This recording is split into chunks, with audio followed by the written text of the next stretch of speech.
नमस्कार, good morning, सुप्रभात। मैं हूं आपके साथ अविनाश कर। आप देख रहे हैं IBC 24। आशा करते हैं आपका दिन शुभ हो और इस बुलेटिन में हर उस खबर का अपडेट आप तक पहुंचाएंगे जिस पर दिन भर सबकी नजरें होंगी। तो चलिए शुरुआत करते हैं हेडलाइंस के साथ। मेरठ में एक ही परिवार के 5 लोगों की निर्मम हत्या। पति पत्नी और 3 बच्चियों की ली जान। घर में मर्डर के बाद बाहर से ताला लगाकर चले गए हत्यारे। मुंगेली के कुसुम प्लाट में साइलों के गिरने से एक मजदूर की मौत, कई मजदूरों के दबे होने की आशंका। मलबे को हटाने का काम जारी। आज भुवनेश्वर में प्रवासी भारतीय सम्मेलन का समापन। कार्यक्रम में शामिल होंगी राष्ट्रपति द्रौपदी मुर्मू। प्रवासी भारतीय पुरस्कार से करेंगी सम्मानित।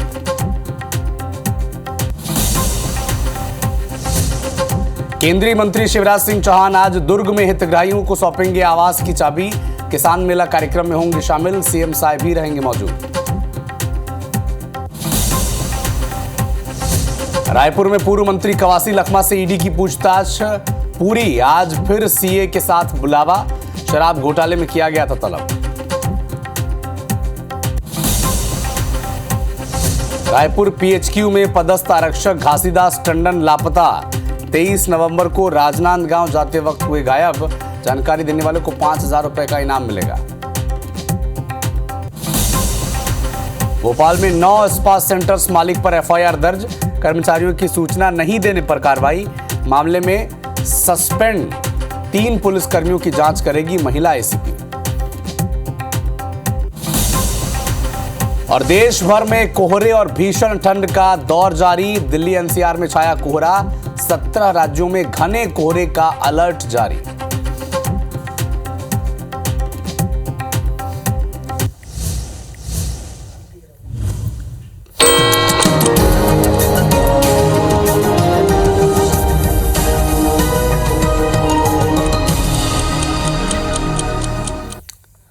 और बात सुबह 7 बजे की 7 बड़ी खबरों पर।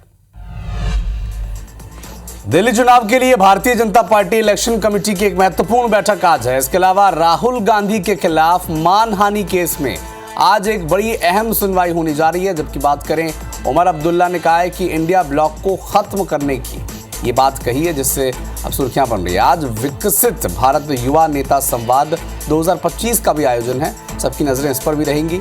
HMP वायरस के अब 2 नए केस सामने आए हैं। अब देश में कुल 11 मरीज हैं।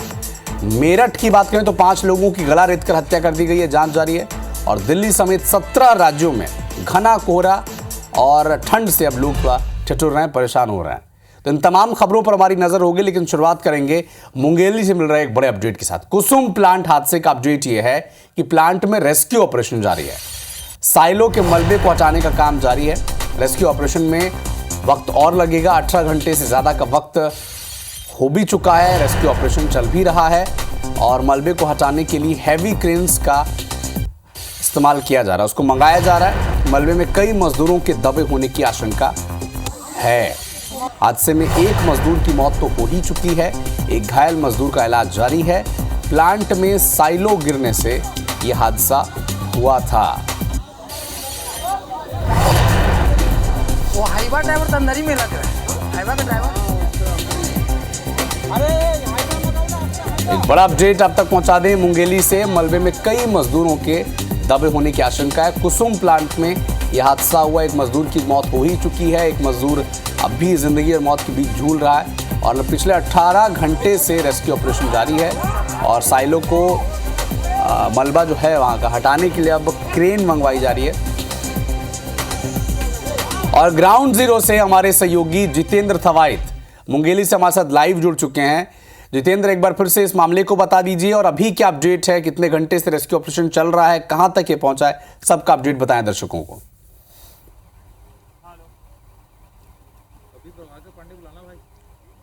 बिल्कुल, देखिए घटना के बाद से IBC 24 ग्राउंड जीरो पर है और ग्राउंड जीरो से हम आपको रिपोर्ट दिखाते हैं और बात अपनी आगे रखते हैं। लगभग 18 घंटे से ज़्यादा का वक्त बीत गया है, अभी भी रेस्क्यू ऑपरेशन यहाँ पर जारी है। देखिए घटनास्थल की ये सीधी तस्वीर हम आपको दिखा रहे हैं। यही वो साइलो है जो बताया जा रहा है लगभग 40 फीट ऊंचाई पर थी और यही साइलो यहाँ पर स्ट्रक्चर के कमज़ोर होने की वजह से गिरी है और इसके गिरने की वजह से बताया जा रहा है कई मजदूर इसके नीचे दबे हुए हैं। देखिए अभी भी जो स्थिति है, क्योंकि लगभग 18 घंटे का समय यहाँ पर बीत गया है, 18 घंटे से लगातार जो रेस्क्यू ऑपरेशन है वो यहाँ पर किया जा रहा है, लेकिन उसके बावजूद अब तक अगर कहें तो रेस्क्यू ऑपरेशन में बहुत ज़्यादा सफलता यहाँ पर नहीं मिल पाई है। हालांकि जॉइंट ऑपरेशंस यहाँ पर चलाए जा रहे हैं, SDRF की टीम यहाँ पर मौजूद है, NDRF की टीम मौजूद है, इसके साथ ही तमाम जिला प्रशासन के आला अधिकारी, स्थानीय टीम यहाँ पर रेस्क्यू ऑपरेशन में लगी हुई है। लेकिन जिस तरह से यहाँ पर दिक्कतें हम देख रहे हैं लगातार सामने आई है, क्योंकि जो ये साइलो है लगभग 80 टन वजनी ये साइलो बताया जा रहा है, इसके साथ इसके अंदर लगभग 40 टन का मटेरियल भी भरा हुआ था। ऐसे में हेवी वेट की वजह से इस साइलो को अब तक यहाँ से हटाया नहीं जा सका है, मलबे को साफ नहीं किया जा सका है।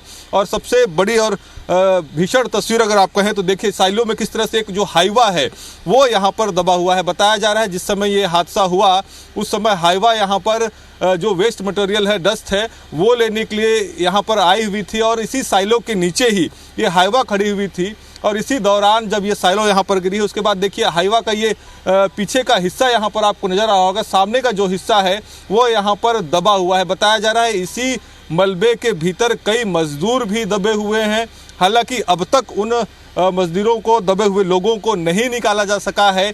लगातार जॉइंट ऑपरेशन कर यहाँ पर रेस्क्यू अभियान चलाया जा रहा है, लेकिन अब तक इसमें सफलता नहीं मिली है। और सबसे बड़ी जो दिक्कत हम आपको बता रहे थे, इस साइलो के हेवी वेट की वजह से अब तक ये जो मलबा है अब तक साफ नहीं किया जा सका है। हालांकि इसको लेकर अलग अलग प्लानिंग जो है यहाँ पर रेस्क्यू टीमों ने किया है। हमने रात में भी देखा है कि पूरे रात यहाँ पर रेस्क्यू अभियान चला है। शुरुआत में ज़रूर यहाँ पर कुछ गैस कटर के जरिए साइलो को काटने की कोशिश की गई है ताकि इसके अंदर जो मटेरियल है उसको खाली किया जा सके और मटेरियल खाली करने के बाद वेट कम होने के साथ ही साइलो को यहाँ से हटाया जाए। लेकिन इसके बावजूद कहें तो अभी भी जो ऑपरेशंस हैं वो जारी हैं। जो गर्डर्स थे अब उनको यहाँ हेवी क्रेन की वजह से देखिए किस तरह से जो गर्डर्स हैं इनको यहाँ पर हटाया जा रहा है और इसको हटाने के बाद फिर हेवी क्रेन्स यहाँ पर मंगाए गए हैं। दूसरी तरफ आप तस्वीर देखेंगे, देखिए यहाँ पर हेवी क्रेन्स जो हैं वो मंगाए गए हैं।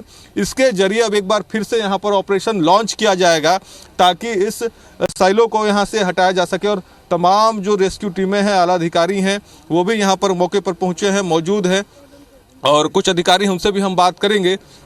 देखिए तमाम जो अधिकारी हैं वो यहाँ पर बैठे हुए हैं क्योंकि पूरी रात यहाँ पर ऑपरेशन चला है। हमारे साथ जिला पंचायत सीओ हैं, बात करते हैं। सर क्या कुछ स्थिति अभी देखते हैं इसको ऑपरेशंस को लेकर, क्योंकि हम देख रहे हैं लगभग 18-17 घंटे यहाँ पर बीत चुके हैं, ऐसे में क्या कुछ स्थिति अभी है? एक्चुअली रात भर अभी हमारा ऑपरेशन चला है और हम लोगों ने अभी साइट क्लियरेंस लगभग कर लिया है। चूँकि साइलो एक बड़ा स्ट्रक्चर था और उसके साथ बहुत सारे सब स्ट्रक्चर भी थे जिसके कारण से साइट क्लियर नहीं थी, तो साइट क्लियर करने का काम हुआ था। लगभग हम लोगों ने साइट क्लियर कर लिया है और स्ट्रक्चर जो था साइलो का वो बहुत हेवी था जिस कारण से हमको मूव करने में परेशानी हो रही थी।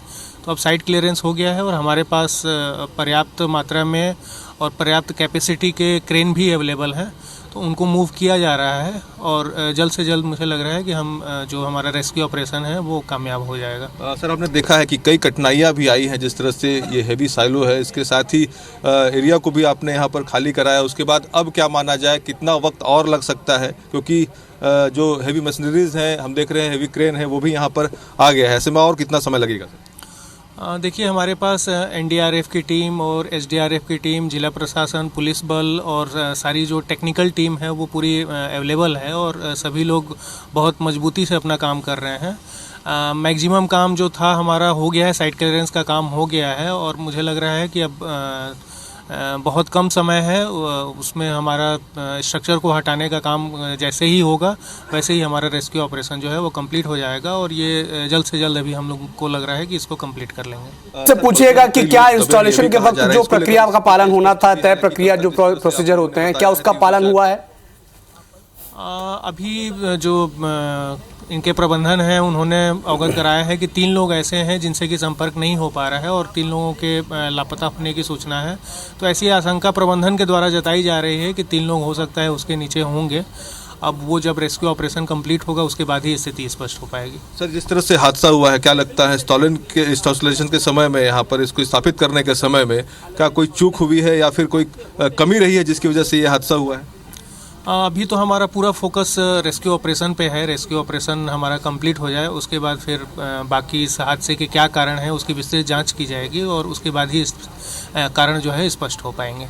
बिल्कुल, देखिए अभी जो यहाँ पर रेस्क्यू टीमें हैं, प्रशासन है, उसका फोकस है कि सबसे पहले यहाँ पर रेस्क्यू अभियान जो है वो पूरा किया जाए। जो मलबे में दबे हुए लोग हैं उनको निकाला जाए। हालांकि इसके साथ ही कल कलेक्टर ने यह भी स्पष्ट किया है कि इस पूरे घटनाक्रम की जांच जो है वो की जाएगी, प्रारंभिक जांच। ठीक है जितेंद्र, आप नजर बना के रखिएगा इस खबर पर, आपसे आगे भी अपडेट हम लेते रहेंगे। तो मुंगेली के कुसुम प्लांट में अब देखिए साइलो गिरने से एक मजदूर की तो मौत हो चुकी है, एक घायल है, लेकिन अभी जो हमें सूचना मिल पा रही है उसके मुताबिक 3 लोग इस साइलो के नीचे दबे हुए हैं अब भी।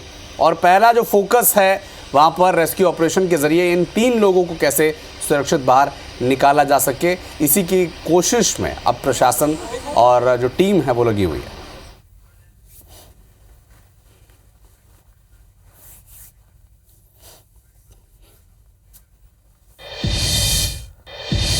उत्तर प्रदेश के मेरठ में घर के भीतर 5 लोगों की निर्मम हत्या कर दी गई। 5 लोगों की हत्या हुई है और इनकी हत्या के बाद वो बाहर से ताला लगाकर चला गया। पति पत्नी और बच्चियों की हत्या हुई है। 2 महीने पहले ही मोहसिन का जो परिवार था वो रहने आया था और पति और पत्नी के हाथ पैर बांध दिए गए और उसके बाद फिर हत्या की। हत्या करने के बाद बाहर से ताला लगा दिया गया। फॉरेंसिक टीम अंदर बारीकी से अब पड़ताल कर रही है, जांच कर रही है। लिसाड़ी गेट के सोहेल गार्डन का ये मामला बताया जा रहा है। तो पति पत्नी और 3 बच्चियों की हत्या कर दी गई। 5 लोगों की निर्मम हत्या मेरठ में हुई है और कुछ महीने पहले ये परिवार यहां पर रहने आया था। और सबसे अजीबोगरीब बात यह कि हत्या करने के बाद 5 बाहर से ताला लगाकर जो हत्यारे थे वो फरार हो गए।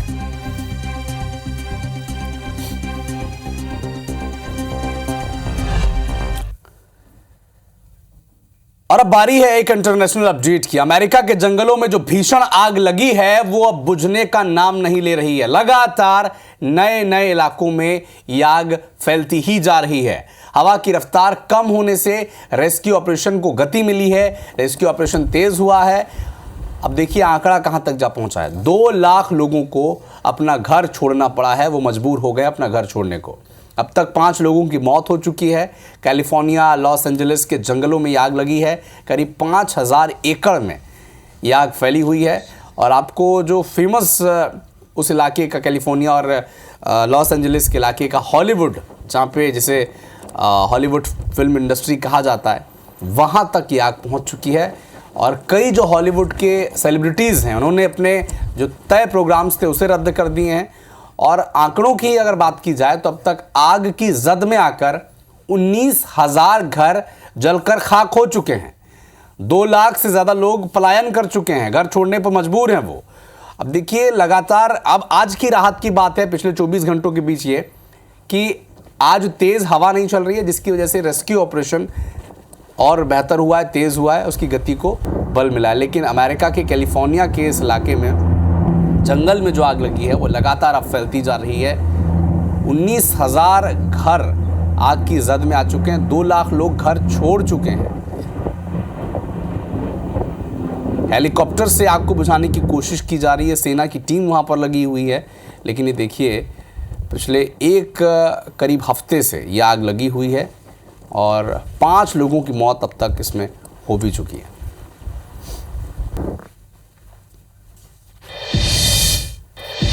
अमेरिका के टेक्सास में भी भीषण आग लगी। तस्वीरें देखकर आप भी हैरान हो जाएंगे। पावर स्टेशन में विस्फोट के बाद आग लगी है। इलाके की बिजली व्यवस्था प्रभावित हो गई है। पावर स्टेशन से निकल रही आग की तेज लपटों ने हर किसी को अचंभित कर दिया देखकर।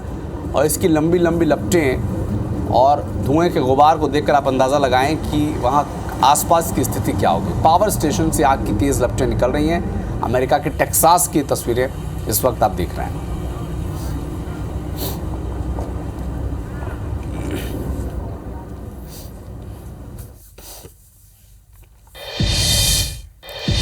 भिंड में तेज रफ्तार कार सड़क किनारे पोल से जाकर टकरा गई। हादसे में 6 लोग गंभीर रूप से घायल हो गए हैं और घायलों को अस्पताल में अब भर्ती करा दिया गया है। देहात थाना क्षेत्र में भरौली तिराहा की घटना बताई जा रही है। तो भिंड की तस्वीरें देखिए। हादसे में 6 लोग गंभीर रूप से घायल हो गए। पोल से जाकर गाड़ी टकराई और अस्पताल में अब ये सब भर्ती है।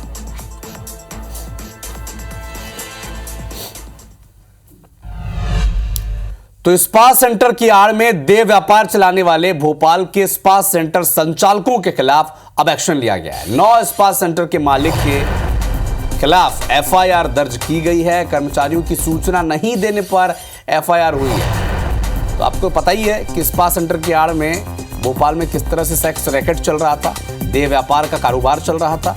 मामले में 3 पुलिसकर्मी सस्पेंड है। क्यों सस्पेंड है? क्योंकि ये खुद पुलिस में रहकर प्रशासन में का काम करके ये देह व्यापार वाले स्पा सेंटर वाले लोगों को सूचना पहुंचाते थे कि कब आपके यहाँ रेड पड़ेगी, कब आपके यहाँ पुलिस आने वाली है।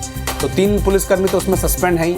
इसके बाद पुलिस ने ये सर्कुलर जारी किया कि जितने स्पा सेंटर्स हैं, जितने ब्यूटी पार्लर्स हैं, वहाँ पर काम करने वाले कर्मचारियों की और डिलीवरी बॉयज़ की जानकारी थाने में जाकर जमा करें। और देखिए, अब जानकारी दी नहीं गई कर्मचारियों की, तो अब एफआईआर तो होनी है। तो स्पा सेंटर के संचालकों के खिलाफ 9 लोग ऐसे हैं जिनके खिलाफ एफआईआर दर्ज की गई है।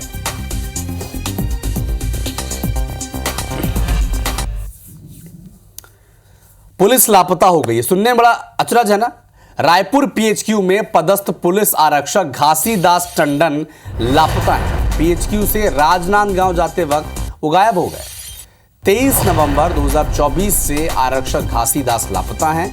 आरक्षक का पता बताने वाले को 5,000 रुपए का नगद इनाम दिया जाएगा। एसएसपी ने इश्तिहार जारी की, इनाम की घोषणा की है। पीएचक्यू से राजनांदगांव ये जा रहे थे। 23 नवंबर 2024 से लापता है।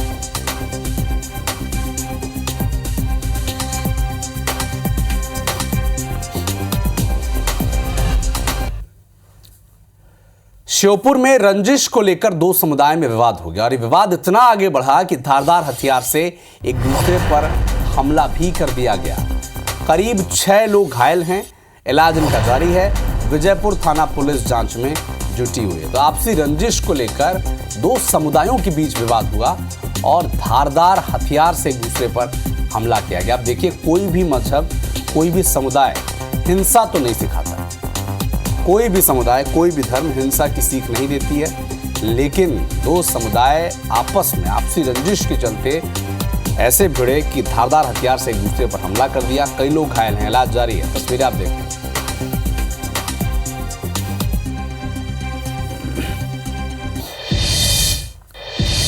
छत्तीसगढ़ में अब नगरीय निकाय चुनाव ईवीएम से ही होंगे। ये बड़ा अपडेट है। नगर निगम, नगर पालिका, नगर पंचायत में ईवीएम से ही चुनाव होगा। छत्तीसगढ़ निर्वाचन आयोग ने तैयारी के निर्देश दे दिए हैं। आज से वीडियो कॉन्फ्रेंसिंग के जरिए सभी जिलों के अधिकारियों को ये निर्देश दिए गए हैं। 2019 में निकाय चुनाव बैलेट पेपर से हुआ था, लेकिन इस बार ईवीएम से ही निकाय चुनाव होंगे। यानी नगर निगम, नगर पालिका और नगर पंचायत, ये जो सभी इलेक्शंस हैं ये अब ईवीएम से होंगे। लेकिन आपको याद होगा 2019 का, वहां पर जो निकाय चुनाव हुए थे वो बैलेट पेपर से हुए थे। लेकिन अब निकाय चुनाव में बैलेट पेपर की जगह ईवीएम से वोटिंग की जाएगी।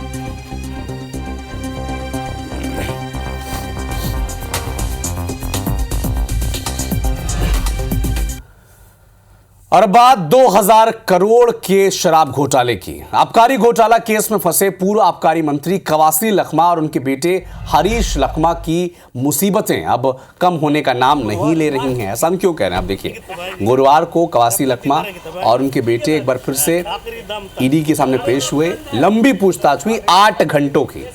ईडी दफ्तर से बाहर आने के बाद कवासी लखमा ने बताया कि वो अपने बेटे और बहू से जुड़ी जानकारियां जमा करने आए थे ईडी ने फिर से बुधवार को सीए के साथ उन्हें तलब किया। उन्होंने बताया कि पूछताछ की रिकॉर्डिंग की गई है, साथ ही छापे के दौरान जब्त मोबाइल को भी खोला गया है, अनलॉक किया गया है। अपने पिछले बयान को दोहराते हुए कहा कि वो विधानसभा में अपने क्षेत्र की समस्याएं उठाते रहे, लिहाजा सरकार के इशारे पर ये सब काम हो रहा है, यानी ये सब काम सियासी है। कवासी लखमा ने कहा कि ये सब होने के बावजूद अंतिम तक लड़ाई लड़ूंगा। बता दें आपको कि ईडी ने कवासी लखमा और उनके करीबी के ठिकानों पर दबिश दी थी और इसके बाद सोशल मीडिया पर भी ईडी ने जानकारी दी थी कि कवासी लखमा को शराब सिंडिकेट से करीब 50 लाख रुपए प्रति माह पहुंचता था। ये आरोप है कवासी लखमा पर। अब देखिए, शराब घोटाले मामले में ऑलरेडी कई आईएएस अधिकारी, कई उच्च अधिकारी, कई सेक्रेटरी लेवल के अधिकारी गिरफ्तार हैं। आबकारी घोटाला 2000 करोड़ का, शराब घोटाला, इसी मामले में अब जब तत्कालीन 2018 से 2023 तक जो आबकारी मंत्री रहे हैं कवासी लखमा, इनसे ईडी पूछताछ कर रही है और आरोप इन पर बड़ा गंभीर है। हर महीने 50 लाख रुपए इनके पास आते थे इस काली कमाई के, ये आरोप इन पर लग रहा है। मेरा इतना ही दोषी है। बस्तर का आवाज़ जो विधानसभा में उठाया, उसी में सरकार ने जानबूझ के मैं क्या गरीब आदमी को, एक आदिवासी आदमी को परेशान करने का जो साजिश है, यही मेरे को लग रहा है आज तक। लेकिन मैं ऊपर वाला से यही विनती करता हूँ, कभी भी सच को परेशान कर सकते हैं लेकिन पराजित नहीं कर सकते।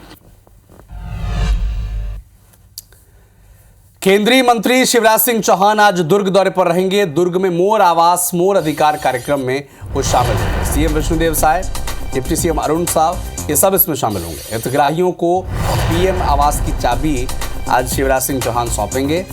स्वामित्व योजना अधिकार अभिलेख का वितरण किया जाएगा। कुमारी की किसान मेला कार्यक्रम में शामिल होंगे। मिनी स्टेडियम में किसान मेला का कार्यक्रम होगा। तो आज शिवराज सिंह चौहान दुर्ग के दौरे पर रहेंगे और मिनी स्टेडियम में किसान मेला कार्यक्रम का आयोजन होगा। कई कार्यक्रम में वो शिरकत करेंगे और इसका सबसे पहले अपडेट आप तक IBC 24 ही पहुंचाएगा।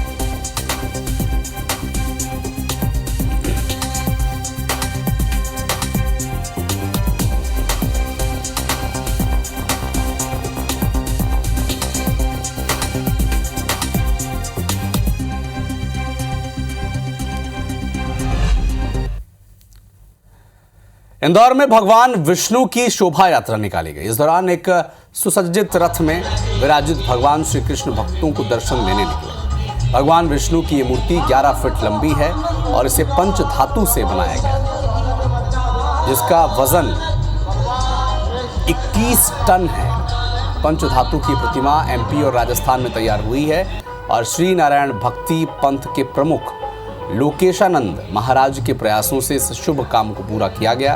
235 बड़ी लंबी ये यात्रा महाराष्ट्र के शहादा पहुंचेगी और एक मंदिर में विराजित इसे किया जाएगा। आप देखिए भक्त किस तरह से झूम रहे हैं इस शोभा यात्रा में। 11 फुट लंबी ये मूर्ति है। जायजा लिया हमारी संवाददाता निहारिका शर्मा ने।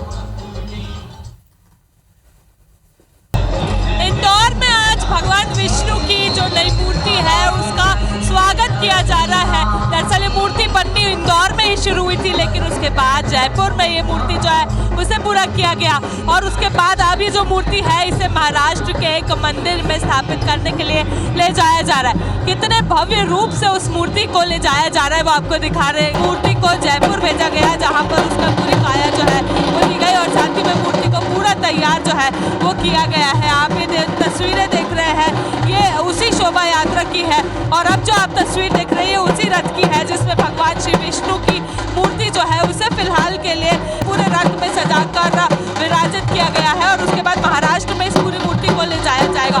इस मूर्ति की खासियत ये है कि ये मूर्ति न केवल इंदौर में बन के बल्कि 3 जगह पर इसे पूरी तरह से बनाया गया है। इंदौर, जयपुर और महाराष्ट्र में शेषशायी श्री नारायण भगवान की जो नाभि से ब्रह्मा जी प्रकट हो रहे हैं, तो वही एक साथ एक हाथ में उनके शंख है और दूसरे हाथ में भगवान महेश का। और अब बात वेदर की। दिल्ली में और पूरे देश में कोहरे और भीषण ठंड का दौर जारी है। 17 राज्यों में घने कोहरे का अलर्ट जारी किया गया है। दिल्ली एनसीआर में घना कोहरा छाया हुआ है, विजिबिलिटी शून्य है। हिमाचल प्रदेश में आज और कल बर्फबारी की संभावना है। चंडीगढ़ में पारा सामान्य से 2 डिग्री कम है। पंजाब और हरियाणा में भी ठंड का जो प्रकोप है ये लगातार जारी है। तो विजिबिलिटी कम हो गई है, घना कोहरा छाया हुआ है और पहाड़ी इलाकों में बर्फबारी हो रही है।